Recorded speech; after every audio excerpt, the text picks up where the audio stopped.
Memiliki ketinggian 3.428 meter dari permukaan laut, Gunung Slamet adalah sebuah gunung berapi yang terdapat di Pulau Jawa, Indonesia. Gunung Slamet terletak di antara 5 kabupaten, yaitu Kabupaten Brebes, Kabupaten Banyumas, Kabupaten Purbalingga, Kabupaten Tegal, dan Kabupaten Pemalang, Provinsi Jawa Tengah.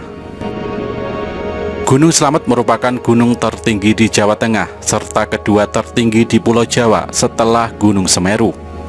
Kawah 4 merupakan kawah terakhir yang masih aktif sampai sekarang, dan terakhir aktif hingga pada level siaga pada tahun 2009 silam. Gunung Slamet cukup populer sebagai sasaran pendakian meskipun medannya dikenal sulit. Di kaki gunung ini terletak kawasan wisata Batu Raden yang menjadi andalan Kabupaten Banyumas karena hanya berjarak sekitar 15 km dari Purwokerto. Sebagaimana gunung api lainnya di Pulau Jawa, Gunung Slamet terbentuk akibat subduksi lempeng Indo-Australia pada lempeng Eurasia di selatan Pulau Jawa. Retakan pada lempeng membuka jalur lava ke permukaan. Catatan letusan diketahui sejak abad ke-19. Gunung ini aktif dan sering mengalami erupsi skala kecil. Aktivitas terakhir adalah pada bulan Mei 2009 dan sampai Juni masih terus mengeluarkan lava pijar. Sebelumnya Gunung Slamet tercatat meletus pada tahun 1999. Pada Maret 2014, Gunung Slamet menunjukkan aktivitas dan statusnya menjadi waspada. Berdasarkan data PVMBG, aktivitas vulkanik Gunung Slamet masih fluktuatif setelah sempat terjadi gempa letusan hingga sebanyak 171 kali pada 14 Maret 2014 dari pukul 00 sampai dengan pukul 12 waktu Indonesia Barat. Pada durasi waktu yang sama tercatat sebanyak 57 kali gempa letusan. Sejarawan Belanda J. Noordween berteori bahwa nama Slamet adalah relatif baru, yaitu setelah masuknya Islam ke Jawa. Kata itu merupakan pinjaman dari bahasa Arab. Ia mengemukakan pendapat bahwa yang disebut sebagai Gunung Agung dalam naskah berbahasa Sunda mengenai petualangan Bujangga Manik adalah Gunung Slamet, berdasarkan pemaparan lokasi yang disebutkan.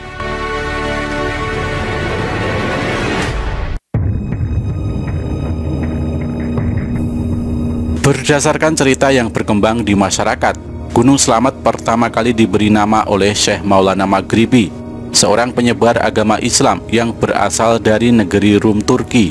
Di sana dia merupakan seorang pangeran. Suatu hari setelah melaksanakan ibadah sholat subuh, Syekh Maulana melihat cahaya misterius yang menjulang tinggi di angkasa.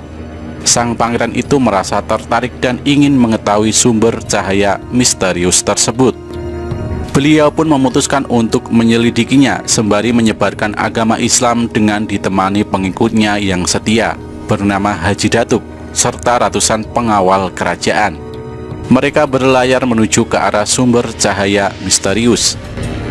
Namun ketika kapal yang ditumpangnya tiba di pantai Gresik, Jawa Timur, tiba-tiba cahaya tersebut muncul kembali di sebelah barat.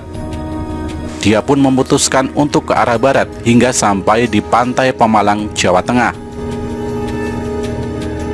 Di pantai Pemalang, Syekh Maulana menyuruh hulu balangnya untuk pulang ke Turki. Sementara beliau melanjutkan perjalanannya dengan ditemani Haji Datuk dengan berjalan kaki ke arah selatan sambil menyebarkan agama Islam. Ketika cahaya tersebut melewati daerah Banjar, tiba-tiba beliau menderita sakit gatal di sekujur tubuhnya, dan penyakit gatalnya itu pun sulit untuk disembuhkan. Suatu malam setelah menjalankan sholat tahajud, Syekh Maulana mendapatkan ilham jika beliau harus pergi ke Gunung Gora. Setibanya di lereng Gunung Gora, beliau meminta Haji Datuk untuk meninggalkannya sendiri dan menunggu di suatu tempat yang mengeluarkan kepulan asap. Ternyata di situ ada sumber air panas yang mempunyai 7 buah pancuran. Syekh Maulana memutuskan tinggal di sana untuk berobat dengan mandi secara teratur di sumber air panas yang memiliki 7 buah mata air. Berkat kemanjuran air panas itu, akhirnya penyakit yang dideritanya sembuh total. Kemudian Syekh Maulana memberi nama tempat itu menjadi Pancuran 7. Penduduk sekitar menyebut Syekh Maulana dengan nama Mbah Atas Angin karena datang dari negeri yang jauh. Kemudian Syekh Maulana Maghribi memberi gelar kepada Haji Datuk dengan sebutan Rusuludi yang dalam bahasa Jawa berarti Batur Kang Adi atau abdi yang setia. Sementara desa itu kemudian dikenal dengan sebutan Baturadi yang lama-kelamaan menjadi Baturaden, yang dalam penulisannya menggunakan satu R, yaitu Baturaden. Karena Syekh Maulana mendapat kesembuhan penyakit gatal dan keselamatan di lereng Gunung Gora, maka beliau mengganti nama menjadi Gunung Slamet.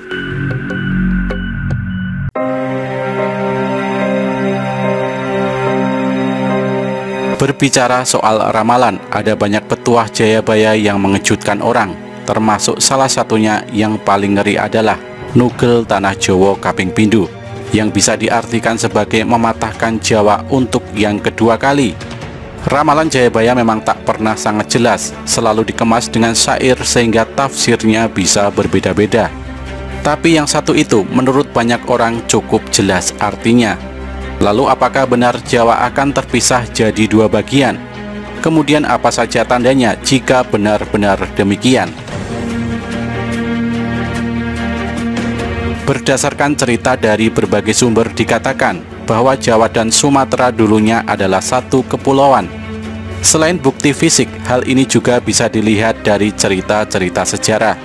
Kemudian lantaran masih satu area, maka orang dulu menyebutnya Sunda Besar atau mungkin ada yang bilang Jawa saja. Lalu apa korelasi hal ini dengan ramalan Jayabaya? Seperti yang kita tahu, Jawa dan Sumatera akhirnya terpisah karena beberapa hal, termasuk salah satunya adalah meledaknya Gunung Krakatau pada tahun 1883. Letusan gunung yang anaknya masih eksis ini memang luar biasa. Salah satunya membuat dunia gelap sementara karena abu vulkanisnya. Karena ledakannya pula akhirnya daratan yang menghubungkan Jawa dan Sumatera sekarang terpecah. Banyak orang yang kemudian mengaitkan ini sebagai realisasi dari ramalan Jayabaya soal Jawa yang patah. Alhasil tidak sedikit pula yang menyimpulkan jika petuah sang raja sudah terjadi sehingga kita bisa tenang. Tapi di ramalan disebutkan kata Kaping Pindho yang artinya dua kali. Lalu apakah setelah pisahnya Jawa dengan Sumatera akan terjadi hal yang serupa? Wallahu alam bisawab.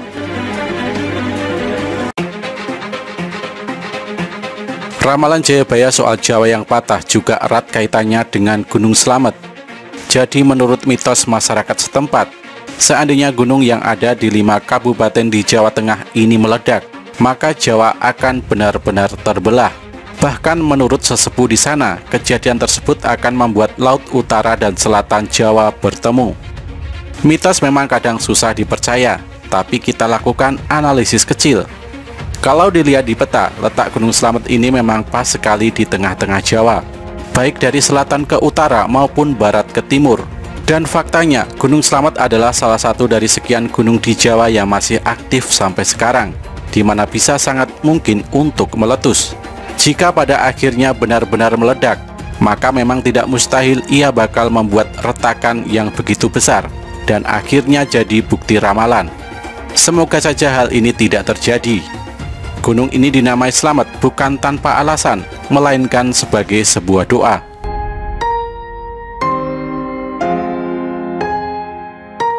Jika menilik kondisi geografis Indonesia, memang tidak dipungkiri, Jawa mungkin benar-benar bisa terpisah jadi dua. Seperti yang kita pelajari di sekolah, posisi negeri ini terletak di cincin api Pasifik, di mana sangat rentan terjadi letusan gunung berapi. Tentu sudah banyak yang kita lihat sebagai bukti dengan ditambah fakta, kalau gunung berapi tidak hanya meledak sekali. Entah kapan, mungkin akan ada masa di mana gunung-gunung aktif kita bereaksi sehingga memicu ledakan yang luar biasa, sehingga pada akhirnya benar-benar memecah Jawa jadi dua. Tentu kita tidak berharap demikian. Hanya saja jika berbicara secara probabilitas alias kemungkinan, hal tersebut memang mungkin terjadi, melihat posisi Indonesia yang berada di tapal kuda ini. Membaca ramalan Jayabaya memang sama sekali tidak mudah, karena untayan-untayan baitnya penuh dengan kiasan, seperti ramalan Jawa Kalungan Wesi, yang diartikan orang-orang sebagai pulau Jawa yang terbangun rel sehingga mirip kalung. Soal Jawa terbelah juga bisa dipandang secara berbeda. Sampai sekarang masih jadi misteri tentang ramalan Sang Prabu soal pecahnya Jawa.